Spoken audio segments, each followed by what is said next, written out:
Let's go, Ridernation. I'm ready. I'm ready. Yeah, here we go. It's a feeling now. Hit 'em high, hit 'em low, 'cause we're dealing now. Everybody's giving it all they got, 'cause we're ready. It's the Piffles Podcast. It's your Saskatchewan Roughriders fan podcast. Thanks for joining us this week. As always, you got me. I'm Alex. I'm Steve. And I am glad we don't do this live, because if we would have went live right after the show, my mood would have been totally different. I really, really wanted to. I was going to text you guys and say, just here's the link. We're doing it right now as we walk out of the stadium. Oh, I thought about doing the same thing because I was ready to go too. But I'm actually kind of glad I calmed down and had some moment of reflection that I'm certain many Rider fans probably have not had. The 10-year-old kid, a couple rows behind me, he definitely did not take time to calm down. Even up until the very end, he was like, I think he threw a drink at the very end, like against the seats. Like he was mad. I'm like, dude, you're 10. Like you should not be taking it this hard. Let me tell you about 2009. let me take you way back to 2009. Yeah. Yeah. He'll learn. And he'll probably do it again because we all have. And we'll all probably do it again. We'll talk about that Riders loss quite extensively on this show here. Of course, Piffles Podcast brought to you by our great friends at Dairy Queen on Elphinstone Street and Sass Drive in Regina. Thanks for listening to us on your favorite podcast platform, watching on YouTube or SaskTel Max TV on demand. We very much do appreciate it. Thank you very much. What am I missing? Oh, X, Twitter, at Piffles Pod. I'm at Real Alex D. I'm at Safamod. And as always, I do not need nor want your pity follows at Greg on Sports. See, you have that line, Greg, in the contract, so we do have to say that every single time. So if I forget I was hoping for my bonus money there. I thought you were going to miss it. No, not this time. Maybe next week. Okay. Maybe next week. And of course, check us out on Facebook as well. And of course, on the website, pifflespodcast.com. All right, let's get into it. The absolute worst game of the season. It's time for us to talk about it. It's the opening kickoff.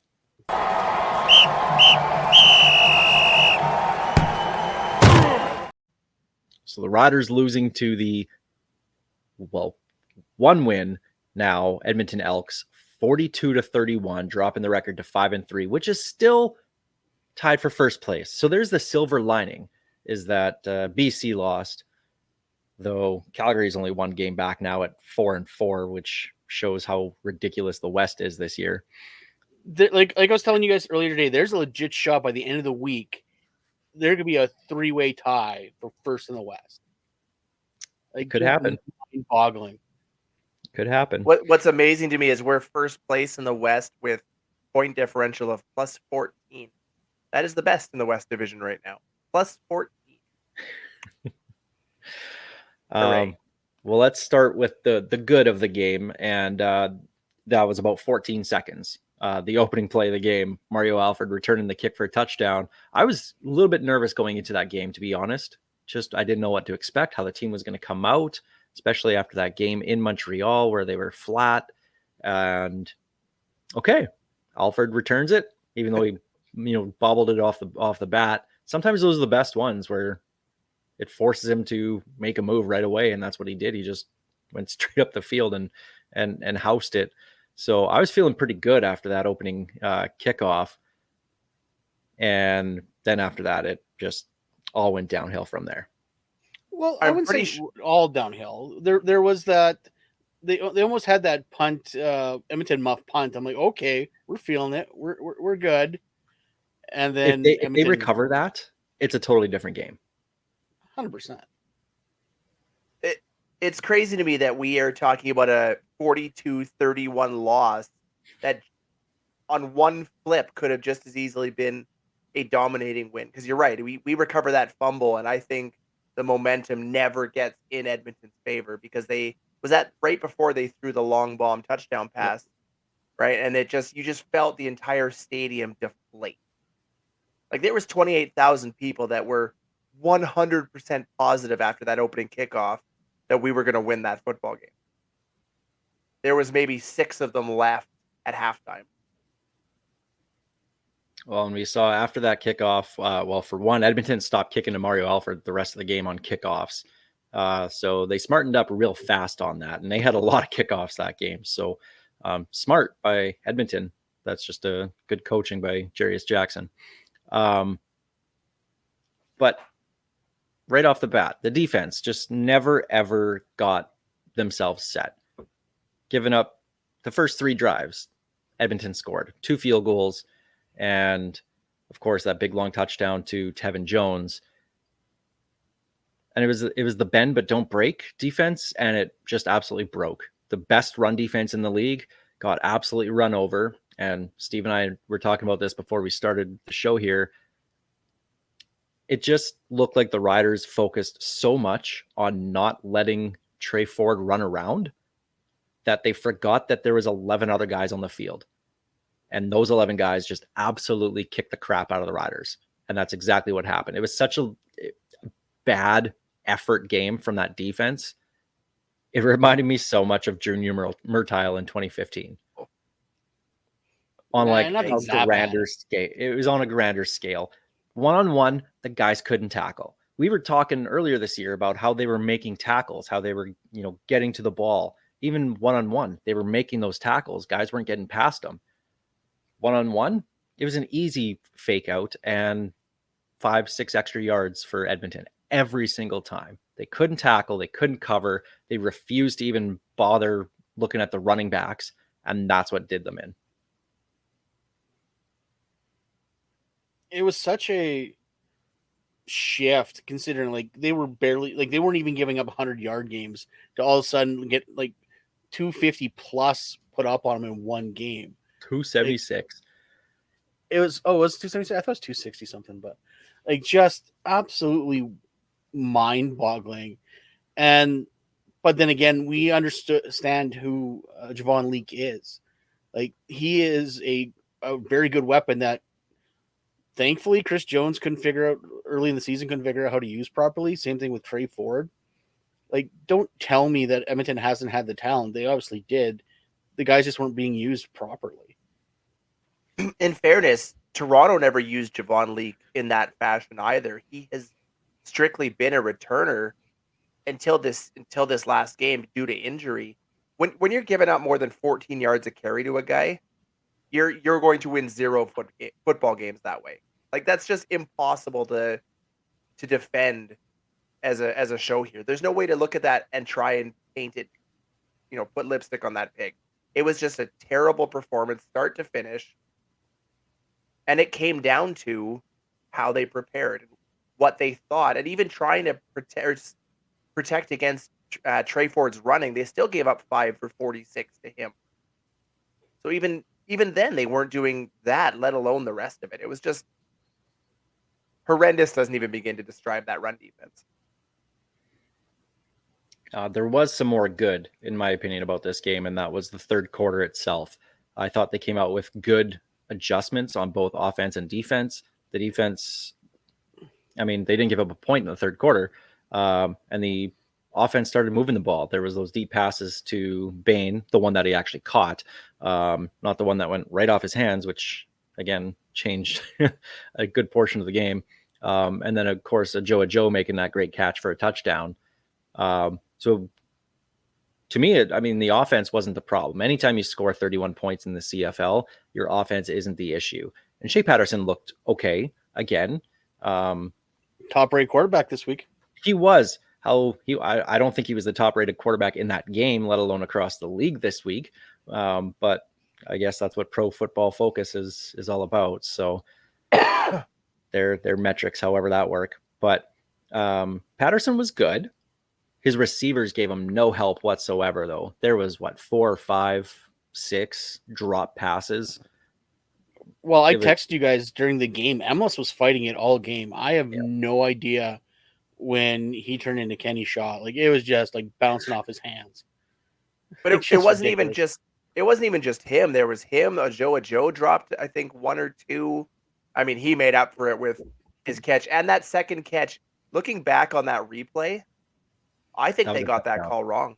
That was a touchdown. That was a 100% they touchdown. did. Even Joe, who ruined Yeah. things, pointed that out today. Right? Like when Elks fans are saying we got screwed, not quite as bad as Montreal got screwed in that, or was it Hamilton? Sorry, that got screwed on the fumble. Oh no, that was Montreal. Yeah, Montreal. Yeah, thank you. I've tried to wipe last week from my memory. It's not going so well. But it was a consistent problem right from the opening drive. The entire offense was fighting it. And it was another game where Frankie Hickson actually had a really good game, but then game script in the fourth quarter, just Edmonton kept scoring at will. And that just brings me back to the defense. And I've been talking about it, the bend but don't break, the zone defense. I don't think anything's going to change with this defense. This is how Corey Mace does it. I don't love it right now. They can get the turnovers fine, or they were getting them fine early in the season, but now teams have figured it out. And it's, if you're not getting pressure from your front four and save for a couple games, and I know they were missing Anthony Lanier, and that was the biggest thing for the Riders defense, was missing him this game. I'm not loving this play calling, this scheme that the Riders defense is running on right now. Well, now try and imagine it running without Jameer Thurman in the middle and Lanier in the middle, and this could get real ugly real fast with the injuries that are piling up too. I'm not looking forward to this week. We talked about it before the show, and we'll talk about it again in a few minutes. But Well, it's just ridiculous. Like, you can't blame injuries for how your team is performing, but at some point, it does create a factor when you're losing. Like, how many of it? Like, the list of the offensive linemen we've gone through this year in the first 8 weeks is ridiculous. We've lost our starting left guard. We've lost his backup. So that's Philip Blake and now Ryan Sevier. We lost our starting right tackle in Jamarcus Hardrick. We lost his backup in Jacob Brammer. We lost Brandon Council, the third stringer, because he just up and quit again on this team, even though they're my brothers for life. He shouldn't have been brought back. And I mean, I get why they had to bring him back, but he was clearly never committed. Don't get me wrong. I enjoy only seeing my brother 1 weekend a month too. So our year, I get it. And then now they're on to their fourth right tackle. So it's those positions that are getting absolutely killed on this injury front right now for the roster. But to me, and I wrote about it, it's not necessarily it's not the amount of injuries, because every team has injuries, and I'm not going to use that as an excuse. But when I look at offense, it's the leadership, it's the energy guys that they're missing. Your quarterback one, your Trevor Harris, he is a leader. Jamarcus Hardrick is a leader on and off the field in the locker room. And he's an energy guy. Keen Schaefer-Baker, he's an energy guy. AJ Ouellette, energy guy. I look at who's healthy on this Riders offense right now. I don't see any energy guys at all. Outside of a Joe, but you're not looking at a 7th round rookie to be the leader of your team. If you are, you have a whole different problem. Right? And I don't see anybody else on this team, at least from where we are in the stands, as that leader. The one who's been here the longest out of them, Logan Furland, love the guy. More of a silent leader, which is great. You need guys like that. But I don't see him pulling guys aside and saying, this is what we're doing. You got to do this. You got to do this, like a leader does in football. So they're missing. That's what they're missing to me, is the leadership. And on the defense, you can go the same way with this last game. Now Jameer Thurman, but also Anthony Lanier, energy guy, right? So when you're losing that much in terms of, energy and leadership, you're missing a lot more than just good players. Should we talk about Brett Lothar? Is it time to talk about Brett Lothar? I think it's time to talk about Brett Lothar. TSN's calling it the year of the kickers. When you look at Rene Paredes is perfect this year. Sean White is perfect this year. Sergio Castillo has hit 2 from 60 plus, which has never been done in the same season before. I think he's going to tie the 63-yarder this year. I wouldn't be I surprised. really do. I wouldn't be surprised if he breaks it. Because he's making those with room to spare, too. Lewis Ward's having a good season. Brett Lothar is at the middle towards the bottom, 76% right now. I was saying to you guys when it was a 4-point game in the fourth quarter and the team was trying to drive for a touchdown. I said, wouldn't it be nice if we were down by, 2 points and only had to look for a field goal? Because he missed that one earlier in the game. And it's not like I said last week, I'll give him the benefit of the doubt from 57, even 53 hitting the bar. That's fine with me. Those are tough kicks. But when you're missing from inside 50 pretty regularly as he is, that's an issue. And I love Brett Lothar, but he's missed 6 kicks this year. Sean White has missed 6 total over the last 3 seasons. It's time to bring in somebody at least to push him because there's no competition. There hasn't been for a while, except for when he was injured last year. And who was it? Campbell Fair was in. Maybe it was somebody else. It was an Aussie. It was an Aussie. But look back to last year, and when they brought somebody in because he was struggling in preseason and early to start the year, they brought somebody in to look over his shoulder. It felt like, and all of a sudden, he was back to being automatic. It's like he needs that extra challenge, that extra push to, I don't know, keep himself honest. You can't tell me it's a numbers game because they have enough guys on the injured list right now where there's got to be some open roster spots to push somebody here. Like we're leaving points on the board, and it's costing them games now. It's cost them back-to-back games, in my opinion, because you look back to the Montreal game, and he makes either one of those kicks, and we're kicking a field goal from the 28-yard line down 2 instead of going forward on third and 12 or 3rd and 18 or whatever it was, right? Like, this is becoming a problem, and he was the guy up until recently that you trusted to make those pressure kicks. And I still trust him to nail one with no time on the clock in the fourth quarter. But the kicks in the first quarter are worth just as many points.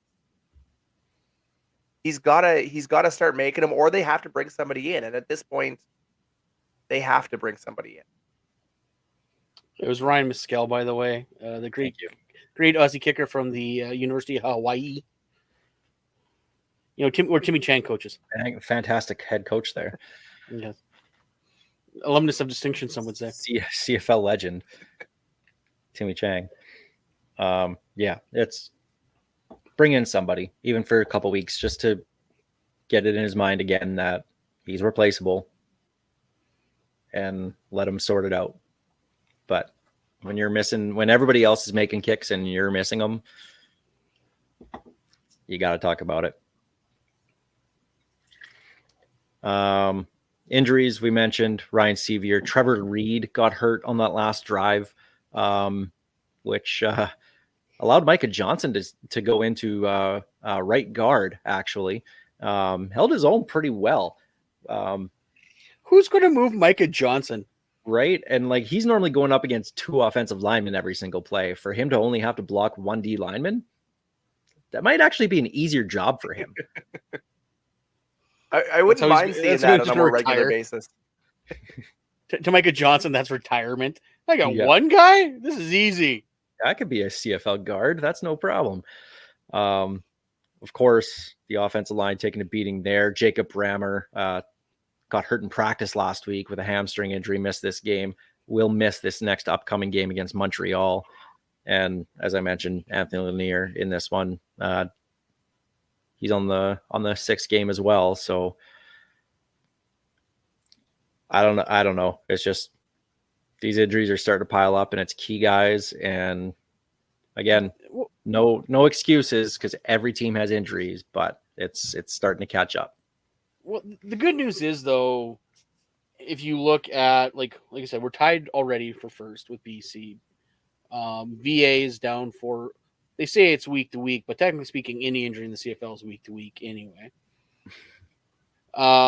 Winnipeg's, yeah, sure they beat BC, but 6 field goals by Sergio. The offense is still not clicking. Calgary, you don't know what you're getting. So I'd rather be injured now and healthy at the end of the year and still be in the fight despite everything the Riders are facing right now. That's why after I calmed down leaving the stadium on Saturday and kind of started looking at things, I'm like, things aren't that bad. We're okay. This is all right. Yeah, we saw you put them at 2 in the power rankings, yeah, Homer. I can't imagine watching the last. I can't imagine watching the last 6 quarters of football and thinking this is a second-ranked team in the CFL. Like, have you been watching, or have you just been sitting there with your eyes closed? Ottawa's better. BC is better without VA. BC with 3 quarters couldn't put up a rouge on the Winnipeg Blue Bombers. So tell me, what team is better right now besides maybe Ottawa? I'm taking the Riders Ottawa right now. I'll take BC. I would even right now give you Calgary as a potential better team than the Rough Riders. You remember, power rankings aren't about. Sir, either you live long enough or either you die the hero, or you live long enough to become the villain. You serve to become the villain. I'm fine with that. I've accepted my role. There's nothing this team does better than make its fans jaded. You can have the Homer title. It's all yours. I had the Riders in 6 in the power rankings because right now I'd probably take where Winnipeg is. That's just gross. That's also, ask me next week when we have our starting quarterback back, hopefully. I'll probably feel a little bit different that way. But following this game against Edmonton, and this is what I love. This is what made me feel better about the loss. Corey Mace saying that game wasn't us, and he took responsibility for it. Says the guys weren't prepared, and that's my fault. That's on me. So we're seeing a coach who is taking responsibility, accountability. He's been preaching accountability all offseason, and we're seeing it, right?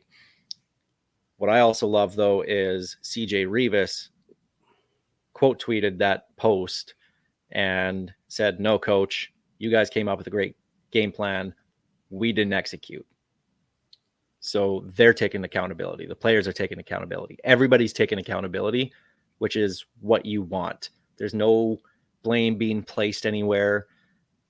They're not pointing fingers. They're not saying, well, that guy wasn't ready to go, so blame him, right? And that's not something we've seen here in Saskatchewan for the last couple of years. We didn't get the whole, oh, well, they tried hard. So that made me feel better because we haven't seen that in a little while. I just wanted Corey Mace to say he loved the guys because that's all the guys need is more love. And bowling. I was going to say they should have gone bowling. That's what they should have done. Clearly, this team needs more bonding. But no, it was great to see Mace go, yeah, that's on me, my bad. Like, yes, and we make fun of Dickie all the time, but we also take it back to Corey Chamberlain, where I don't run the plays. Like, the coach took it and goes, we got our butts beat, that's on me. That's good to see. And even better was the players going, no, that's on us. You did fine, that's on us. As opposed to where Dickie is like fighting with his players in the social media because he says one thing to the team and another thing to the media. So and it's awesome. This comes back to the preseason where we talked about players wanting to run through a wall for this guy. And this is why, because he's going to take the criticism. He's going to take the fight. And the players are going to give it right back. They're going to give that respect back to him. And I think this is going to be an ongoing theme throughout the season where he's going to give love to the players in wins and take every bit of criticism in the losses, and players will do vice versa. It's a good locker room, it feels like. I hope it's not a recurring theme because then he's taking the blame way too often. That means they're losing. I hope that's not the case. But overall, it wasn't a bad Saturday because football aside, I got to be my hero. I got to see. we're like 25 minutes in, and we finally get to hear about Joey Chestnut. Man, I honestly came in with the plan to just talk about that for the first like 10 minutes of the show, and then be like, oh yeah, they lost a game, and then move on to the Ottawa game. Honestly, that was my original plan. I'm really happy for you. You got to meet your hero, Alex. It was a good day. I got a picture with him. I got him to sign my Nathan's Famous Hot Dog competition shirt, so that's going to go up in a frame and put in the room. So Greatest athlete of our generation. Damn straight he is. So world record, 343 mini donuts in 8 minutes. I don't understand. I try to understand competitive eating, and to me, that just seems like a lot of just not good after the fact. Well, after it, he disappeared for about 5 minutes. I think I know what he was doing before he came back out and took a couple pictures and whatnot. So I just love the fact that he managed to out eat whoever what was it, 3 riders that were doing it alongside him, and AJ substantially. It was all the injured guys. It was Demarcus Hardrick. His family was actually in front of me before they were able to go up on stage. So it was Demarcus Hardrick, Anthony Lanier, AJ Ouellette, and Charbel DeBeer. So there was 4 of them, and there was 9 total teams, and they finished 5th. The riders did. So I think combined they got about, I think it was just over 100 mini donuts between the 4 of them, which is still actually pretty impressive. But there was one guy who got like 150 just by himself too. So that was, yeah. Jesus.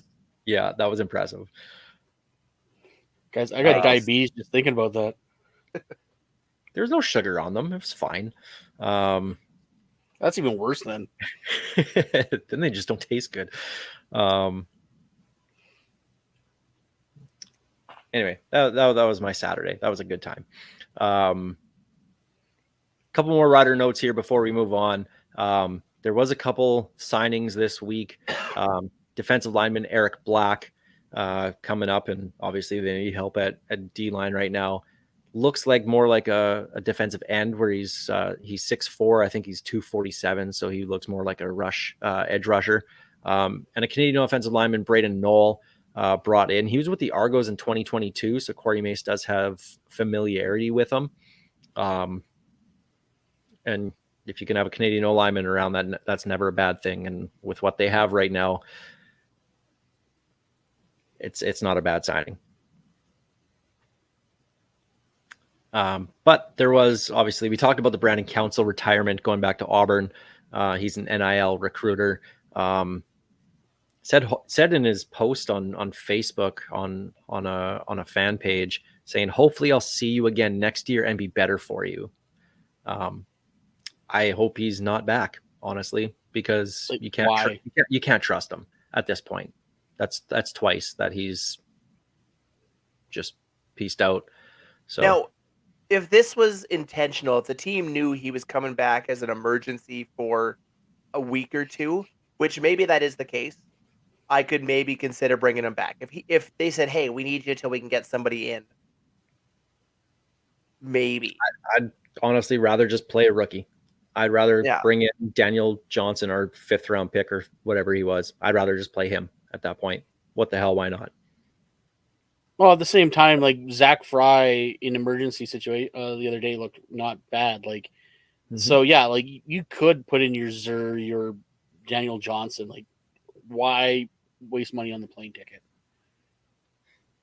And then a surprising retirement as well too on the D line, because of course it's D line and O line. That's where the Riders getting beat up right now. Nicholas Daly retired. Just to blow the depth, the guy could never be fully healthy. Was a decent special teamer and rotational guy, but just too often was hurt. So I legit thought he played more than he did. Yeah, it felt like he did. Like, it's like, what? That's all he played? I thought he played a lot and a lot more tackles. Like, it felt like he was like on every special teams play at one point. It's like, oh, he only played like 6 games. Well, he's like, what, 13 tackles? Like, oh, okay. Yep. Feels like more. In the end, out of all the riders that have ever played for us, he was definitely one of them. Good luck in your post-football career. Yep, obviously had some sort of opportunity Yep. that had to take. So, And wish him the best. yep, it happens. Yep.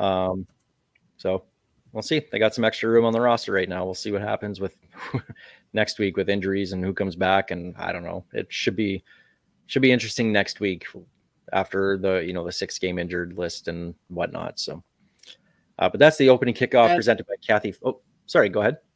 Well, no, I was going to say one final thing about Delhi. He was a local kid, went to U of S, like pretty much lived his dream putting on the Rider uniform. So at least he got to say he got to do that. So. Not quite Stu Ford level, but still. But better than Scott Floyd. Teal Orban. Ooh, Teal Orban. God, that was a name that takes me back. Or Jordan Cisco. Oh, what a waste of a talent he was. How he got an NFL shot, I will never understand. That's the opening kickoff presented by Kathy Feshton of Royal LePage Regina Realty. Let's jump to our Churchill Brewing Company odds and end zones. Really quick rundown of some games last week. BC at Winnipeg. I don't want to talk about Winnipeg winning 25-0 too much, but it's Vernon Adams. It's the knee injury. It's not season ending. It's weeks, not months, which is good because we need the stars in the game across the league here. Jake Dolegala going to start for BC in Adams's absence. And I expect to see a lot of William Stanback. I expect to see a lot of deep balls that go nowhere. But they're also banged up at receiver too. Javon Cotoy still out for a little bit, so it's not like Dolegala's got a ton of weapons around him. I think McKinnis is still fighting something too. So, and that's what I'm trying to tell you. I'm okay with where the Riders are right now. We're in the hunt because I don't see BC opening it up right now. There's a lot of people on a few Rider fan pages that are going to be thrilled to get a look at Jake Dolegala as a starting quarterback because everybody still felt like we kept the wrong guy despite eventually cutting the guy we did keep. Yeah. I'm not worried about the BC Lions with Jake Dolegala under center. I still think they're a better all-around football team, but we watched the Dolegala show. It wasn't pretty. It wasn't bad, but it sure wasn't pretty. Really quick on Winnipeg, with them winning 25-0, obviously, anytime you shut out anybody in the CFL, hold a team to just 4 first downs, that's impressive. Is Winnipeg back? Yes or no? No. No, like I said, like if it wasn't for Sergio, like that game still wouldn't have been anything worth writing about. Like he kicked 2 long field goals in that game. Winnipeg's offense is still garbage. Hell of a weapon to have.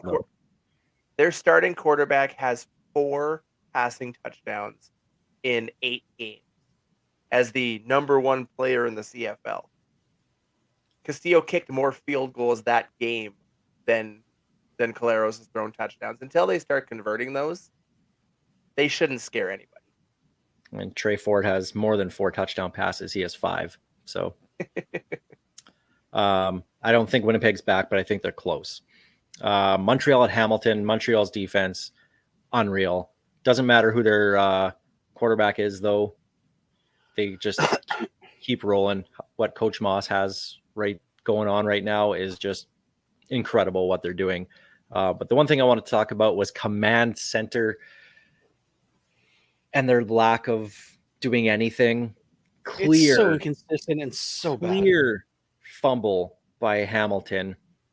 Recovered immediately by Montreal. Hamilton's guy was ruled down by contact. You can see his leg was still a good solid, like he was diving. It was a solid 1.5 feet in the air still.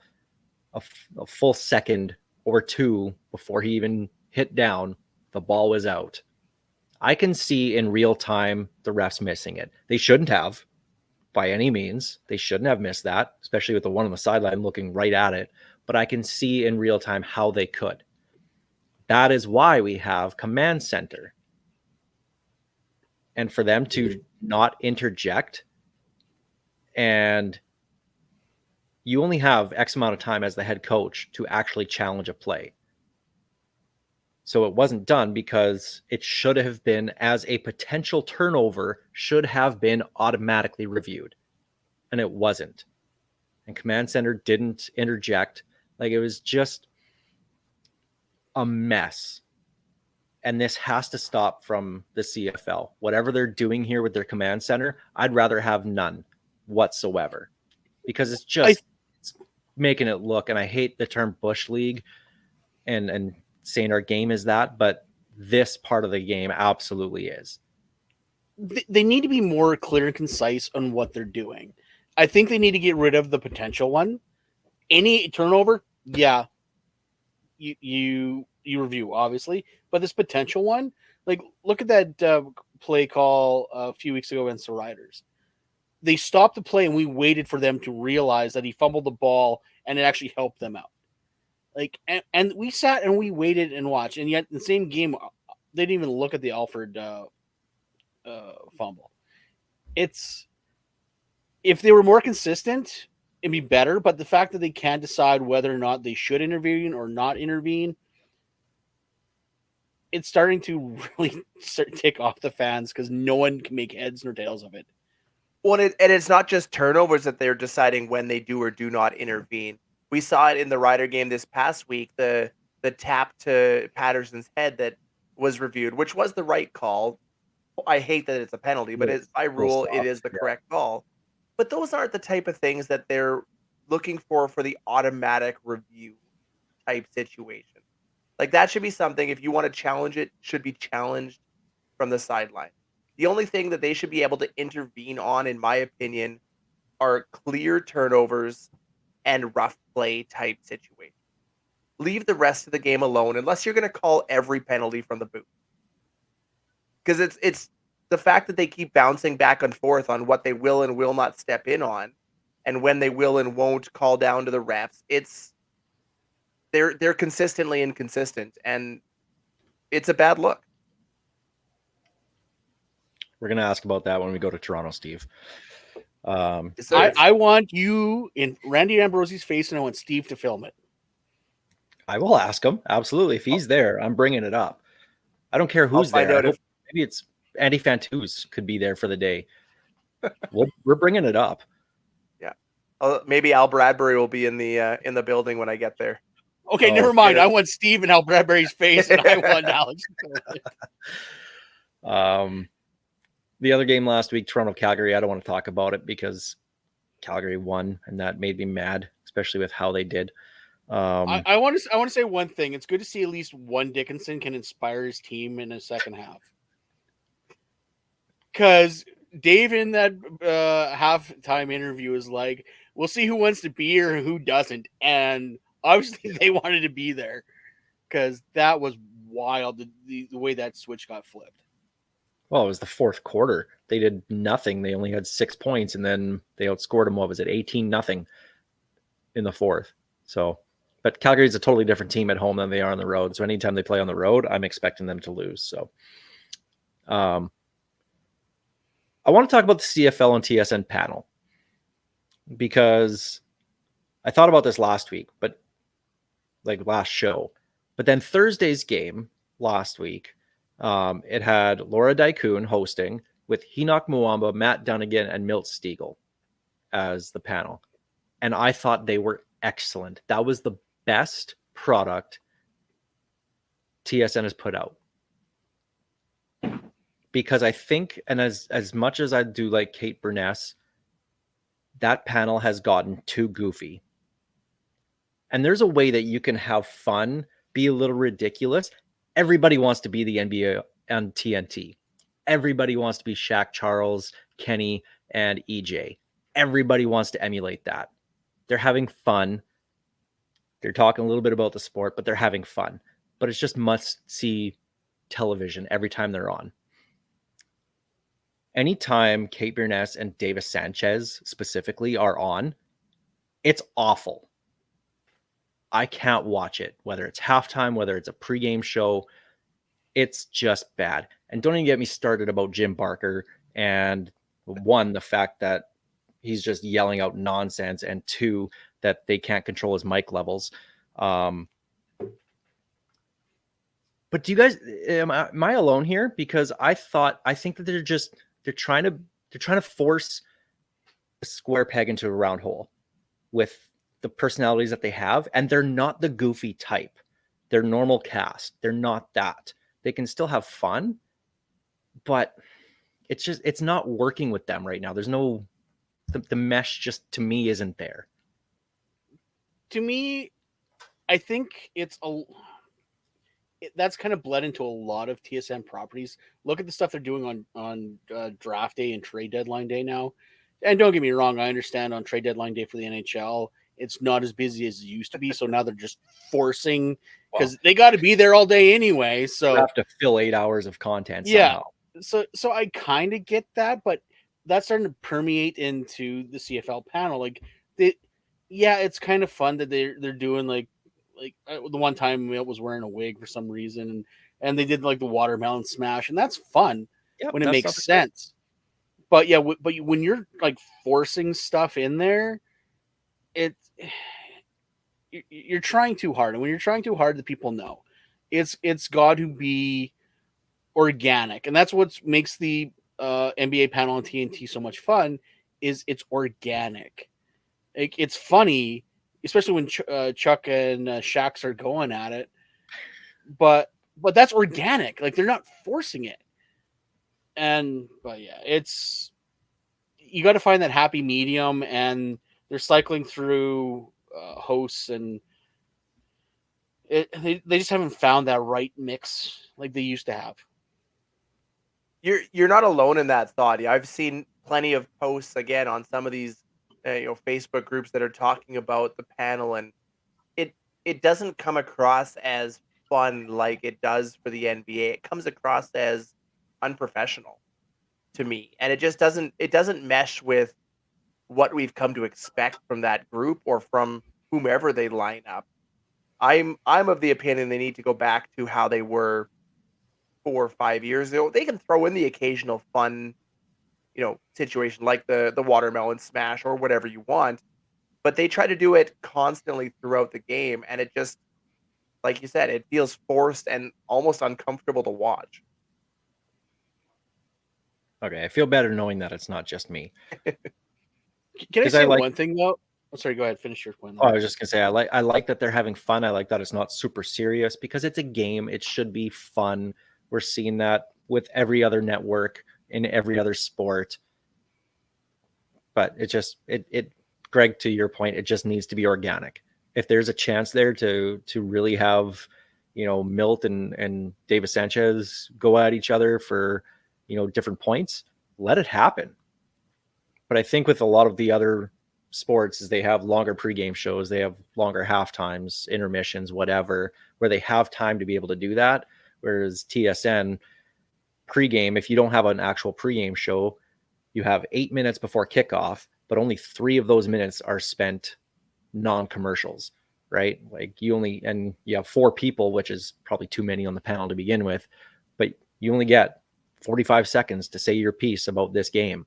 And I think they're just trying to do way too much in too little a time. If they had a pregame show for every game, that's the time to do something goofy like that.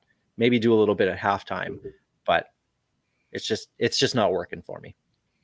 Well, when we had Paul LaPolice on, he kind of alluded to the fact is they all basically have their points prepared coming in. So it's not really organic anymore. It's like Milt's covering the receivers.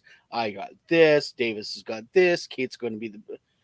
So it's not organic as much as it's organic light, where I've got my point, but Kate's still going to be feeding me the rock here at any point. So I got to be ready to go. And maybe I'll play off Milt. Maybe I won't. What I was going to say is, unfortunately, one of the best guys on that panel, Paul LaPolice, is becoming one hell of a great color commentator. He was awesome. He is great in the booth. Like, they have no lack of depth on color. Well, I know many people hate Suter, but at this point, I've become immune to him, so I really don't care. You feel about Glenn Suter how I feel about the Horns in Montreal. I just ignore them. I don't even hear them anymore. The Horns are feel- still bad. I am sorry. They I are feel the very way bad. about the Horns as everybody else does about Glenn Suter calling games.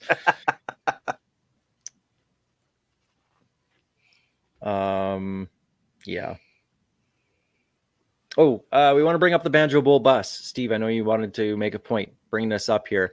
There are literally only, what is it? We're down to 7 spots left on the bus. Is that right? Yes, 7 spots as of this morning. 7 spots left. So if you want to go to Winnipeg, see the Riders beat Winnipeg in the Badger Bowl, because they will this year. I don't want to say that's an Alex guarantee because I'm only about 50-50 on those. But like if Steve were to guarantee the Riders losing, that would I'm be picking Winnipeg that week. yeah, it would be a good selling point because you suck at picking games right now. I'm horrible. Literally. Literally bet your house against anything I pick. That was from your 0-4 week last week. But not much time left to get in on the Banjo Bowl bus. Bus leaves, well, in a month, right? So 7 spots left. Send us a message, Facebook, Twitter, wherever. Send us an email, pifflespodcast@gmail.com. If you're even just thinking about it, we can more than happy to give you some more information on the whole thing. Let's get that bus sold out and get ready for one hell of a trip to Winnipeg.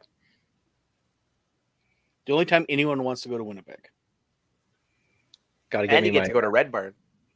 Ah, the Red Barn and ShawarmaCon. Man, I'm not eating bad that weekend. I'll tell you that.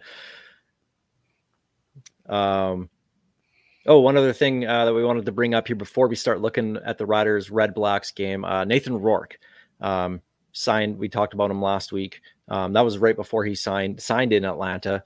Will compete with Taylor Heineke for the 3rd string spot, which actually, when I think about it, actually isn't a bad landing spot because think about it. This is to get his NFL pension, Steve. Competing against Kirk Cousins. Kirk Cousins is the guy there for 1 or 2 years. I was going to say like for a year. They have Michael Penix Jr., who is their 1st round pick. He's going to be the next quarterback. You have him compete with Taylor Heineke. If Rourke shows well, you can save a lot of money on your 3rd string quarterback who is literally never going to play anyway. And chances are Heineke or another vet is going to be available if bad things happen and Cousins and Penix both get injured and you don't feel comfortable going with Nathan Rourke. You're probably going to bring in some guy off the street and have him start. But Nathan Rourke has a decent chance to make the active roster if that happens. So when you have a quarterback at that age coming off a major knee injury, where have I heard that before? That's not a bad landing spot. So in terms of trying to stick around for the entire year, I kind of like that spot for Atlanta. He won't see the field, but maybe he gets on the active roster, qualifies for his NFL pension, and then he's set. And then come back to the CFL next year and let chaos reign whenever he comes up. While I agree with you to some extent, Taylor Heineke also has $3+ million of his contract already paid out as a signing bonus for this year. So they've already put $3 million into the guy. What's another? I think he's another 2.5 versus having to pay Nathan Rourke, who's an unknown at this point in his career, $950,000. They're gonna spend the extra $2 million on a veteran, experienced quarterback versus a guy that they have not seen in legitimate game time. I think this might honestly have been the worst spot for him to land. They've got the obvious number 1, they've got the 1st round draft pick, and they've got the veteran, 3rd string guy who can come in if the starter gets hurt. There's no spot for him here. Frankly, I think I was gonna say his best spot for him is Denver. Oh my lord, I feel bad for you, Jared Stidham, Bo Nix. Jared Stidham, the Patriot that I almost bought his helmet because it was cheaper for me to buy an autographed Jared Stidham helmet than to buy an actual replica that wasn't signed. I was this close to doing it.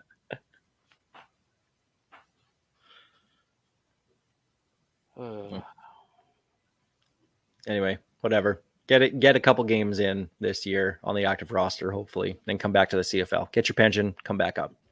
Get the bag, come get paid. Hey, Exactly. I hope he does. I hope he gets a legitimate chance. I just don't see Atlanta as a top 30 spot for him to get one. All right, well, let's look at this Riders Red Blacks game coming up by the time anybody listens tomorrow, Thursday at 5:30. Another short week for the Riders on the road against a team coming off a bye week. Where's McLeod Bethel Thompson to complain about this for us? Yeah. They're doing this 3 times this year, playing on a Thursday on a short week against a team coming off a bye. That's ridiculous. So CFL scheduler, I won't say the word, but what the actual are you doing? Like, that's ridiculous. If every team does it once, I get it. That's fine. That's just the nature of how TSN wants the schedule to be, with Thursday, Friday, Saturday, Sunday in the summer. If every team does it once, that's fine. You should be doing a Thursday game after your bye, or at least that Thursday game should be your home game. If you're going to play on Saturday or Sunday, that Thursday game should be your home game. So there isn't a wasted day of travel. There's a way to figure this out. Come on, there's only 9 teams. It can't be that hard to make a schedule. Like, come on. This is ridiculous. And you saw it with Edmonton. McLeod Bethel Thompson complained about it multiple times. And then the second time, they lost a bunch of guys to injury. This team, the Riders, even on rested weeks, are losing guys to injury. How many guys are we going to lose this week? I don't want to think about it. Player safety, my ass. That's. I think the worst part about it is coming up against the team coming off a bye week. Not just the short week, but the fact that you're playing a team coming off a bye as well. This is our third or our fourth Thursday night football game at all. Third, and then our fourth one is Toronto on a short week after the Friday game against Montreal. That one's it's not the shortest week, so it's fine, but still. But still, in our first 11 football games, we'll have played 4 Thursday night games, and 3 of them against teams coming off a bye. That's absurd.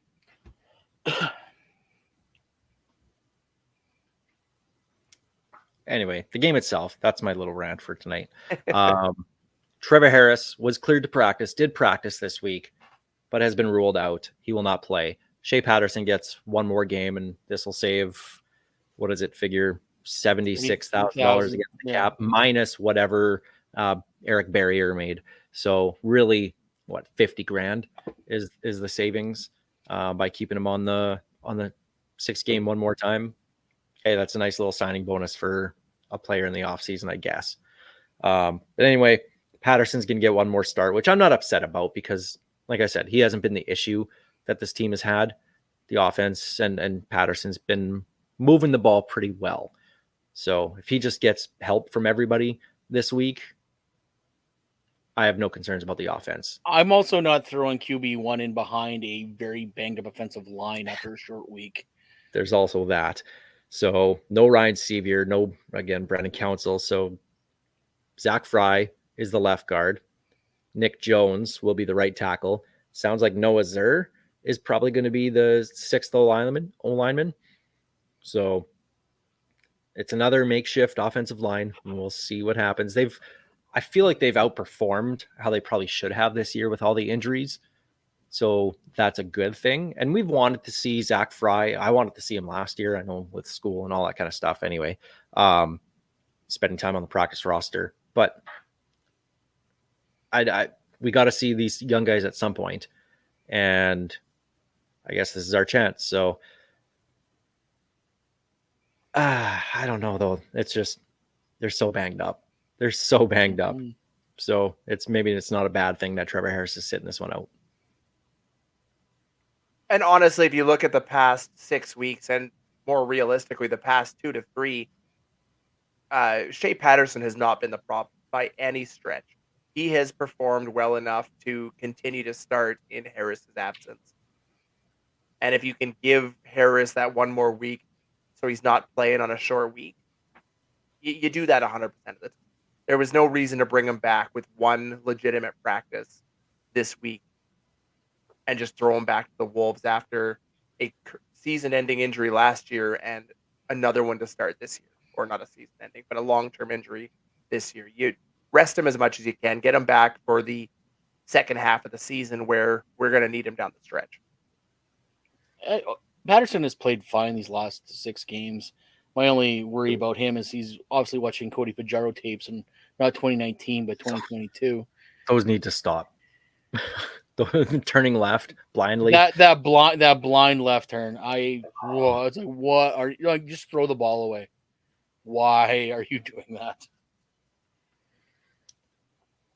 Still no AJ Ouellette on the off for running. And Keyshawn Johnson will be out. Obviously, concussion. He got absolutely pounded. Took a huge hit in that game against Edmonton. So no surprise that he was having a pretty decent game too. So no surprising on a short That week. injury actually scares me more than anything because you could tell Keyshawn and Patterson have a repertoire that Patterson had trouble finding with anyone else. That might hinder him. But then again, Dante Myers also probably had a lot of time with Patterson on the twos. So hopefully that carries over. So more than likely, that depth chart isn't out yet, but more than likely, Dante Myers is the next guy in there. So he had a hell of a preseason. I'm looking forward to seeing what he can do, given a shot here. Then on defense, Jameer Thurman, we talked about it. He'll be out. So maybe we see more of a rotation with all the Canadian linebackers that they have, with the Herdman Reeds, with maybe CJ Avery gets more snaps in the middle. I know he's lost a lot of snaps on the outside to Adam Auclair over the last couple of weeks. Maybe he gets more inside. Auclair might get some on the inside, play more on the outside than he has been. Linebacker is just going to be a big, giant rotation of guys, I think, and who knows? It's just going to be a merry-go-round of guys coming in and out all game long, and not great for continuity and building a team together, but they got enough talent in the linebacking core. It doesn't worry me too much. Thurman out hurts though a lot. And for Ottawa, they're getting guys back. Devontae Dedmon's back, so that gives them Dedmon and Khalil Pimpleton as their kick returners. So that sucks for us. And then Ottawa's defense, they haven't allowed a touchdown against in the last 2 games, and they're getting Frankie Griffin back, their star linebackers. So that's awesome. That's fun. Just means they're due to give up a few. They've been banking them for this week. Sure, let's go with that, right? All I got in my head is Brooklyn Nine-Nine, cool, no doubt. Yeah, pretty much. Going up against Drew Brown, though, if the defensive front, they don't have to plan for him the same way that they did Trey Ford. Yeah, Brown can get out and scramble if he needs to, but that's not his first or second or third option usually. If you can get any kind of pressure on him, that's going to do wonders in this game. He's still relatively young quarterback, so if you can change up the looks a little bit, maybe bring a blitz from somewhere once in a while, just change things up a little bit. So I don't know if we'll see that from the defense. We haven't really seen it at all this year. What the hell? Why not now? I think the player, honestly, that concerns me the most about Ottawa's offense isn't Drew Brown. It's Raquel Armstead. He's looked stellar in limited opportunities in Ottawa, and he's been great. I worry that our defensive line has not been up to par, the last 4, 5, 6 quarters. And he's a guy that's going to take advantage of that, even if Drew Brown isn't a running threat. I worry about him. To me, it's more so Pimpleton. If he can get that middle of the field open, where that zone defense has been really soft this year, yikes. I forgot about Khalil Pimpleton, which is funny because Matt out in Ottawa tweets about him every 5 to 10 minutes. I wouldn't know, which actually I don't care anymore. So Actually, Are you I enjoy suggesting that you notes. can't see those because you're blocked? I would, and I'm actually kind of happy, and I probably deserved it because the Probably. Red Blacks are the Red Blacks, but I earned that one. Greg, you've earned every block you have. Let's be I don't know. There's a lot of bomber ones that I'm like, I've never talked to you in my life, but Have you read half your Bombers tweets? You earned every block that you've got. and tell me where the Greggy's lies got are, you there. Steve. Tell me I where didn't the say you were lies are. wrong. Didn't Okay, say you were good. wrong. But what am I then? If I'm not wrong, I'm what? Not going there. Just hit the button. Jeez. Yeah. Well, let's move on here. Let's get to our picks this week. So Steve, should we even bother with you this week? You're Absolutely. 0-4 I'm last. making a comeback. I'm making You're a comeback. 12-24 on the season. Greg and I are both 17-19.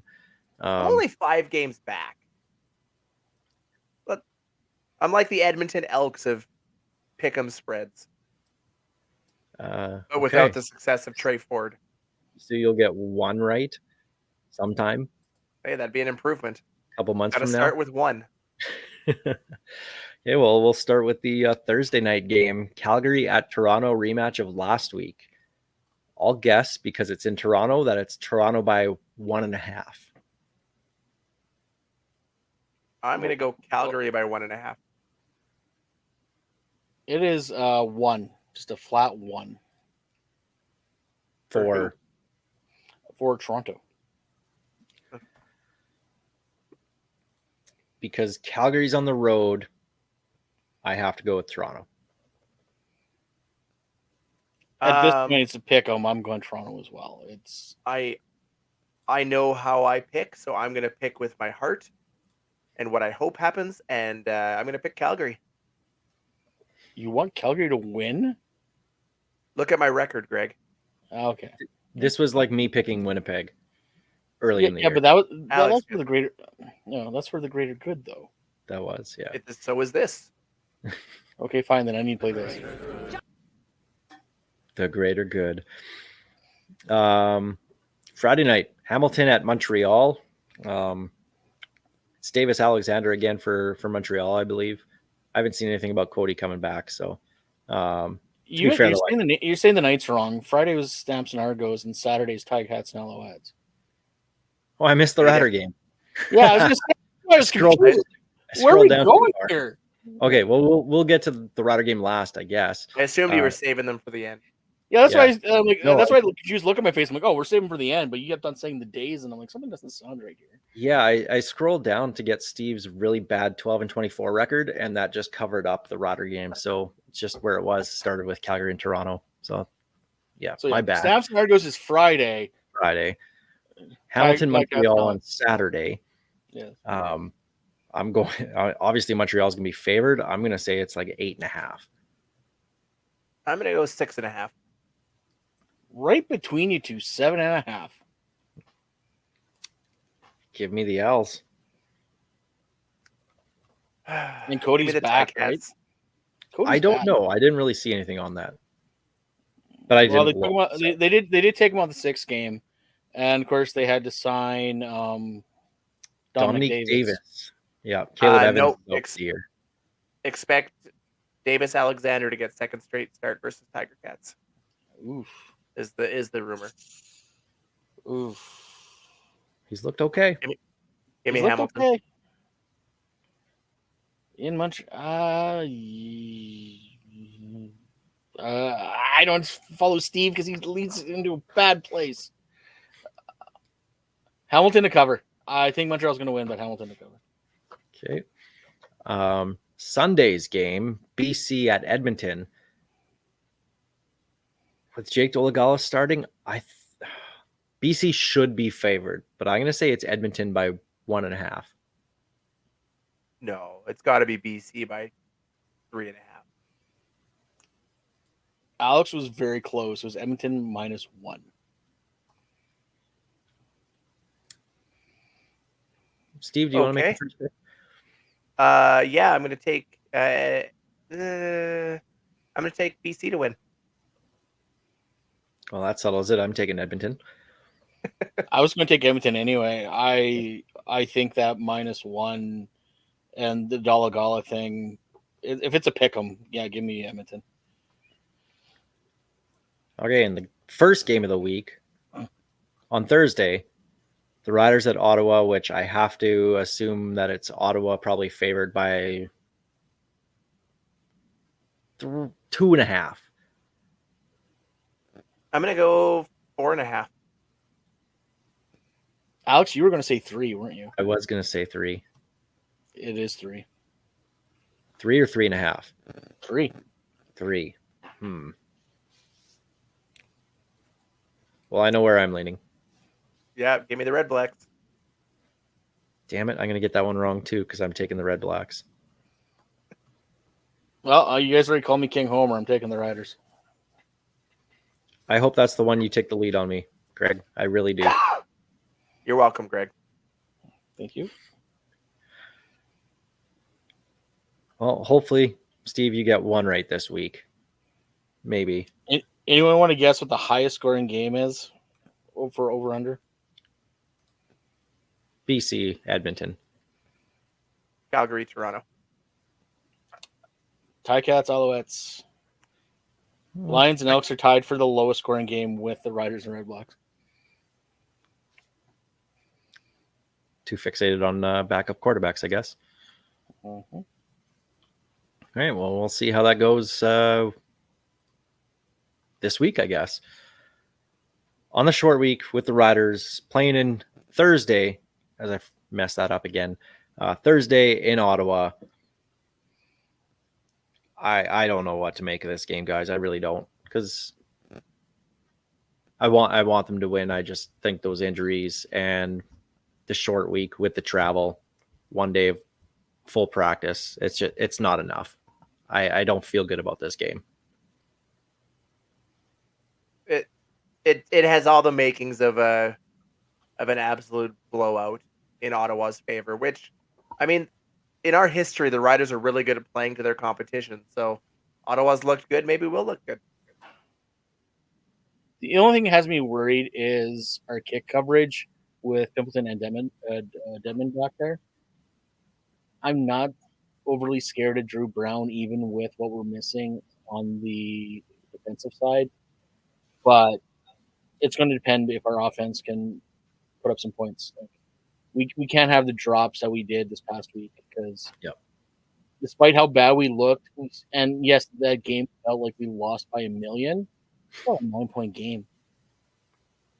Like I said, I left that game probably the angriest I've ever I've left that stadium. Ever since we moved into New Mosaic, I have not left that stadium mad as I did on Saturday. And then when I calmed down, I'm like, you know what? It wasn't that bad, because I've seen some really bad Rider games, and that's not even probably top 10. So I think we all got swept up in the emotion of our hope for this team based on Corey Mace and how they played at the beginning of the season. Because let's not forget, rookie head coach, we come off 2 losing seasons. The fact that we're still tied for first in the West should still mean something here. Well, and I've seen a lot of people say, and I don't blame them for this, we're going to be 5-5 because of the schedules and who we're up against, and then we might win against Toronto, and then we got Labor Day, and then we just don't win after Labor Day. That's the way it has been the last couple of years. That's just what I expect. That's what people are expecting right now. I'm not at that point, because I truly do believe in this team a hell of a lot more than I did the last couple of years. But I don't blame anybody for feeling that way. It's just that's the history. That's the recent history. And until you change that, that's going to be the perception of this team. What's really funny to me is, and we're all very doom and gloom about last week's game in Edmonton and how horrible it was and how bad we were. We were still ahead in the fourth quarter. Yeah, they took the lead at the end of the third. Yep. That's the funny part to me about this, is that we are losing our minds over a game, and rightfully so. That run defense alone deserves all of this hell that we've seen over the last 72 hours or so. But if you look at it, that's nothing like what we've come to know in the past. This is a team that started out flat after the kick return touchdown and fought their way back into the game. Now, the last 5 minutes was horrendous, and let's just pretend that didn't happen. But again, this was still a 4-point football game with 5 minutes to go.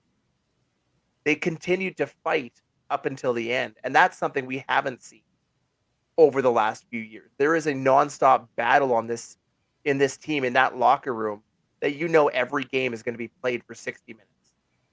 They aren't thinking about their bowling scores from last week. They are thinking about the next play. Recipe cards with their greatest strengths. We're not worrying about that this year. You're absolutely right, Steve. I agree with you 100%. It's just they're a different vibe than they were last year. And that's what gives me hope for this year. I need a Steve. And that's why my power rankings this week. No, you don't. And that's and that's why, like I said, in my power ranking this year, I'm like, and this week, I'm like, it's not that bad. It felt really, really bad in the moment. But once I pulled myself out of it and didn't like Yosemite Sam my hat like I almost did at the game, like it's okay. Like we're not going to go a perfect. Like we obviously aren't going to go a perfect season. That's out the window. We're going to have a bad game, but they showed that they were still fighting. Like this was a situation where last year, the year before, they were packing in at halftime, and that stadium would have been empty before they halfway through the third quarter. So, and they 29,000? Like, come on, like 29.9, I think it was just short of 30. So, like, yeah, that was a good coming crowd. back. Like, coming back. So yeah, like there's a buzz with this team. Did they give the fans the best game ever? No, but like Labor Day is going to be rocking. Like, let's go.